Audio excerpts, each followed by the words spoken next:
اعوذ باللہ من الشیطان اللعین الرجیم بسم اللہ الرحمن الرحیم. حاضرین و ناظرین السلام علیکم ورحمۃ اللہ وبرکاتہ. طب امام جعفر صادق علیہ السلام کے حوالے سے ہماری گفتگو کا سلسلہ جاری ہے. پھلبری یعنی سفید داغوں کا علاج.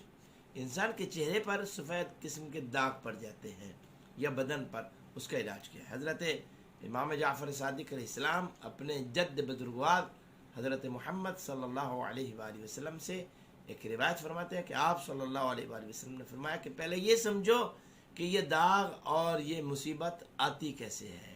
توجہ کیجئے گا.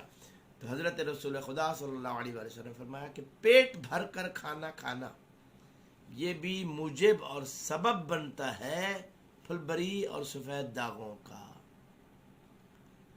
یعنی بعض لوگ بیٹھ گئے دسترخوان پہ پھر بیٹھ ہی گئے، کھا رہے ہیں تو پھر کھاتے ہی جا رہے ہیں. نہیں، بلکہ کھانے کا حکم یہ ہے. توجہ کرو میرے عزیزان گرامی. رسول خدا صلی اللہ علیہ وآلہ وسلم کا فرمان ہے، یاد رکھو جو انسان دن میں ایک مرتبہ کھانا کھاتا ہے یعنی 24 گھنٹے میں، وہ صاحب ایمان بھی ہے اور صاحب تقوی بھی. اور فرمایا جو 2 مرتبہ کھانا کھاتا ہے وہ صاحب ایمان ہے لیکن صاحب تقوی نہیں ہے. اور فرمایا جو 3 مرتبہ کھانا کھاتا ہے وہ انسانوں کی صف سے نکل گیا، قطار سے نکل گیا، اسے جانوروں کے ساتھ باندھو.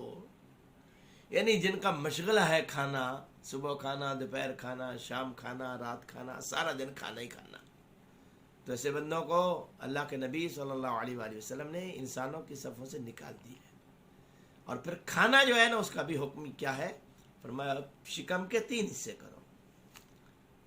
شکم کو 3 حصوں میں بانٹ دو. ایک حصے میں خوراک ڈال دو، دوسرے میں پانی رکھو، اور تیسرا حصہ خالی چھوڑ دو تاکہ یاد خدا سے تم غافل نہ رہو. عزیزان گرامی یاد رکھیے گا، جو لوگ پیٹ بھر کر کھانا کھاتے ہیں پھر ان پر سستی اور کہلی گھر کر لیتی ہے اس وجود پر. تو لہٰذا کھانا کھانا چاہیے زندہ رہنے کے لیے، نہ کہ زندہ رہنا چاہیے کھانے کے لیے. اس لیے میں ایک حدیث میں نے پڑھی تھی، معصوم نے فرمایا کہ عقل کا جو خوراک ہے، علم کی خوراک، عقل کی خوراک علم ہے، اور علم کی خوراک تھوڑا کھانا ہے، بھوکا رہنا. العلم فی الجوع، علم بھوک میں ہے. اور بے عقلی کی خوراک بار بار کھانا ہے. ایک مرتبہ کھا چکے پھر کسی کے پاس گئے اور دسترخوان سجا ہوا دیکھا تو پھر رہ نہیں سکے. ارے بھائی کھایا ہوا ہے تو پھر کھانے کی کیا؟ اچھا جی آپ کہتے تو میں کھا ہی لیتا ہوں، ایک لقمہ لیتا ہوں. کیا لقمہ لیا کہ دسترخوان ہی صاف کر دیا. تو یاد رکھیے میرے عزیزان گرامی، یہ کوئی کھانا زیادہ کھانا یہ کوئی کمال نہیں ہے، یہ انسان کے احمق ہونے کی دلیل بھی ہے، اس کی حماقت کا ثبوت بھی ہے. اور اس لیے میرے نبی صلی اللہ علیہ وآلہ وسلم نے فرمایا کہ اگر کسی بندے کو پھلبری یا سفید داغ ہو گئے ہیں تو یہ دعا پڑھے. کس طرح؟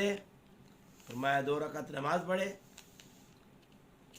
2 رکعت نماز پڑھنے کے بعد یہ دعا پڑھے، یا اللہ ہو، یا رحمان ہو، یا رحیم، یا سمیع ہو، یا سامع الدعوات، یا معطی الخیرات، آتنی خیر الدنیا و خیر الآخرہ، وقنی شر الدنیا و شر الآخرہ، واذهب عنی ما اجد فقد غاضنی الامر واحزننی. یہ دعا پڑھو، کھانا کم کھاؤ، یہ دعا پڑھو، 2 رکعت نماز حاجت پڑھو، اور اللہ کے حبیب صلی اللہ علیہ وآلہ وسلم کا واسطہ دے کر اللہ سے دعا مانگو. ہم یقین سے کہہ سکتے ہیں کہ جو دعا نبی اکرم صلی اللہ علیہ وآلہ وسلم اور اس کی اہل بیت کا واسطہ دے کے مانی جاتی ہے وہ دعا رد نہیں ہوتی. میری دعا ہے اللہ تعالیٰ بحق محمد و اہل بیت محمد علیہ السلام ہمیں صحیح معنوں میں اپنے نبی صلی اللہ علیہ وآلہ وسلم کی اتباع اور پیروی کی توفیق عطا فرمائے، اور جس طرح انہوں نے ارشاد فرمایا ہے اسی طرح ہمیں زندگی گزارنے کی توفیق عطا فرمائے. السلام علیکم ورحمۃ اللہ وبرکاتہ.